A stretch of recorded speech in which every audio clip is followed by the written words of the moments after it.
Hello, good morning everyone. आज के lecture में हम भक्ति आंदोलन पढ़ेंगे ना। लास्ट लेक्चर में हमने भक्ति आंदोलन और सूफी आंदोलन देख लिया था ना। जैसे हमने क्या प्राचीन प्राचीन भारत में हमारा धार्मिक आंदोलन में हमने क्या जैन धर्म, बौद्ध धर्म और अन्य धर्मों के बारे में पढ़ा था। उसी प्रकार मध्यकालीन भारत में हम क्या देखेंगे, भक्ति आंदोलन और सूफी आंदोलन, जिसमें हमने लास्ट लेक्चर में क्या भक्ति आंदोलन की विशेषता देख ली थी। इसको हमने 7 मार्क्स में देख लिया था कि हमको विशेषता में क्या क्या चीज़ें लिखनी है ना। हमने टॉपिक वाइज भी देख लिया था। इसके बाद हमने ये देखा था कि जो भक्ति आंदोलन है वो उत्तर भारत और दक्षिण भारत में इसकी क्या स्थिति रही है। उत्तर भारत में कितने संतों के बारे में हमको पढ़ना है ना, और दक्षिण भारत में कितने संतों के बारे में पढ़ना है ना। तो हम सबसे पहले दक्षिण भारत के जो विद्वान हैं उनके बारे में पढ़ेंगे है ना। सबसे पहले हम देखेंगे आदि शंकराचार्य। आदि शंकराचार्य के बारे में हम देखेंगे, उनके जन्म के बारे में, उनके प्रथम शिष्य कौन थे है ना, उनके द्वारा 4 मठों की स्थापना की थी है ना, और उनके द्वारा किस संप्रदाय की स्थापना की थी है ना। तो हम ये सारी चीज़ें देखेंगे।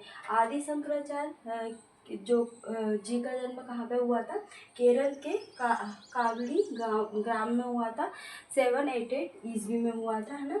और इनके शिष्य कौन थे, गोविंद योगी। कौन थे, गोविंद योगी इनके प्रथम शिष्य थे है ना। ये पूछ सकते हैं इनके प्रथम शिष्य कौन है। बाकी ये हमारे क्या 7 मार्क्स में आ सकते हैं ना। तो बस हमको मेंस के अकॉर्डिंग इसमें से ज़्यादा कुछ नहीं आएगा, ओवरऑल ही आपसे पूछेंगे ज़्यादा। अगर ये पूछेंगे तो आदि शंकराचार्य के बारे में 2 मार्क्स में ही पूछेंगे। तो हम उनका जन्म लिखना है, प्रथम शिष्य, और ये भी ज़रूरी नहीं है, सबसे पहले जन्म, उसके बाद किस संप्रदाय से संबंधित है, और उसके बाद हम शिष्य के बारे में लिख देंगे है ना। तो शिष्य का नाम क्या है, गोविंद योगी। और उनके द्वारा क्या परमहंस की उपाधि किसको दी थी, आदि शंकराचार्य की है ना। किसको दी थी, आदि शंकराचार्य की उपाधि दी थी। वो परमहंस की उपाधि किसने दी थी, गोविंद योगी, आदि शंकराचार्य के शिष्य के द्वारा है ना। और जो आदि शंकराचार्य की मूर्ति है वो खंडवा में अभी स्थापित की गई है ना, अभी बन रही है ना। तो ये भी पूछ सकते हैं ना, हम एक्स्ट्रा इन्फॉर्मेशन में ऐसा लिख सकते हैं ना। इसके बाद इन्होंने क्या मायावाद और अद्वैतवाद की स्थापना की। क्या की, मायावाद और अद्वैतवाद की स्थापना। तो हम इसमें देखते हैं कि अद्वैतवाद किसको कहते हैं ना। उन्होंने क्या ईश्वर को पूर्ण वास्तविकता के रूप में स्वीकार किया, और साथ ही संसार को भ्रम या माया बताया है ना। क्या बताया, संसार को भ्रम और माया, मतलब ईश्वर की जो श्रद्धा है, वास्तविकता है, उसको क्या किया था, स्वीकार किया था कि ईश्वर है ना।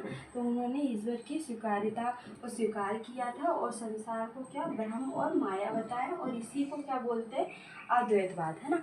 और इसी का खंडन बाद में रामानुजाचार्य के द्वारा किया गया है ना। तो हम ये देखेंगे कि आदि शंकराचार्य के द्वारा जो 4 मठों की स्थापना की गई है भारत के चारों दिशाओं में। तो हम ये देख लेते हैं ना। तो मैप के थ्रू मैंने आपको बताया है, तो इससे क्या आपको याद रहेगा है ना। अगर अपन ऐसे ही लिखते तो आप कुछ भूल भी जाते हैं ना। सबसे पहले हम देखेंगे उत्तर में इन्होंने जो ज्योतिष मठ पीठ की स्थापना कहाँ पे, बद्रीनाथ में की, जो कि कहाँ पे, उत्तराखंड में है। और दक्षिण में श्रृंगेरी पीठ की स्थापना की, जो कि मैसूर कर्नाटक में, कहाँ पे, मैसूर कर्नाटक में है। और इसके बाद हम देखेंगे कि इन्होंने जो पूर्व है, पूर्व में क्या की थी, गोवर्धन पीठ की स्थापना, जो कहाँ है, पुरी में। पुरी कहाँ है, उड़ीसा में ना। और पश्चिम में इन्होंने शारदा पीठ की स्थापना की, जो कि द्वारका में है, कहाँ है, गुजरात में ना। तो हमने देखा उत्तर में क्या है, ज्योतिष पीठ, दक्षिण में श्रृंगेरी पीठ, और पूर्व में गोवर्धन पीठ, और पश्चिम में शारदा पीठ, कहाँ, द्वारिका, पुरी, बद्रीनाथ और मैसूर है ना। तो हमने ये चारों पीठ के बारे में देख लिया। ये आपका 2 मार्क्स में भी आ सकता है और 7 मार्क्स में भी आ सकता है ना। तो आपको यही लिखना है, या तो आप मैप के थ्रू अगर आप बताना चाहें तो ऐसे भी लिख सकते हैं, या तो आप पॉइंट वाइज भी लिख सकते हैं। तो आदि शंकराचार्य के बारे में हमको बस इतना ही इन्फॉर्मेशन देखना है। इसमें 11 मार्क्स में कोई भी क्वेश्चन नहीं बन सकता, या तो बनेंगे 7 मार्क्स में या 2 मार्क्स में ना। तो बस हमको उतना ही पढ़ना है, क्योंकि हम मेंस के अकॉर्डिंग देख रहे हैं, और प्री में भी हमने इसके कुछ फैक्चुअल चीज़ें देख ली। बाकी इससे ज़्यादा ज़रूरी इसमें कुछ नहीं है ना। इसके बाद हम रामानुजाचार्य को देखेंगे। इनका जन्म कहाँ पे, मद्रास में 1017 में हुआ था। और इन्होंने अद्वैतवाद का क्या किया था, खंडन किया था। किसने, अद्वैतवाद का खंडन किया था और विशिष्ट द्वैतवाद की रचना की थी। अद्वैतवाद का खंडन करके विशिष्ट द्वैतवाद की रचना की थी। किसके द्वारा, रामानुजाचार्य के द्वारा। और विशिष्ट द्वैतवाद में क्या बोला था इन्होंने, सगुण ब्रह्म के साथ साथ जगत और जीव की सत्ता की प्रतिष्ठा की है ना। क्या की थी, विशिष्टा द्वैतवाद में सगुण ब्रह्म के साथ साथ जगत और जीव की सत्ता की प्रतिष्ठा की। और इन्होंने कौन से संप्रदाय की स्थापना की थी, तो श्री संप्रदाय की, है ना। तो इनका भी आपको 2 मार्क्स में ही आएगा, और अगर ज़्यादा से ज़्यादा अगर पूछेंगे तो 7 मार्क्स में, इससे ज़्यादा नहीं पूछ सकता, है ना। तो कौन से संप्रदाय की, श्री संप्रदाय की। और इनके द्वारा प्रमुख टीके लिखे थे, तो हम देख लेते हैं। वेदांत सूत्र पर भाष्य और गीता भाष्य लिखा। वेदांत सूत्र पर भाष्य और गीता भाष्य नामक 2 टीके लिखे थे, है ना इन्होंने। तो आज के लेक्चर में हमारे 2 संतों के बारे में हमने देख लिया।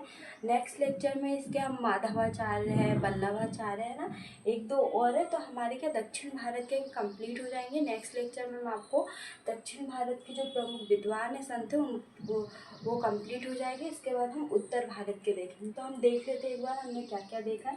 आदि शंकराचार्य को देखा है ना, इनके जन्म के बारे में देखा कि जन्म केरल में हुआ, है ना।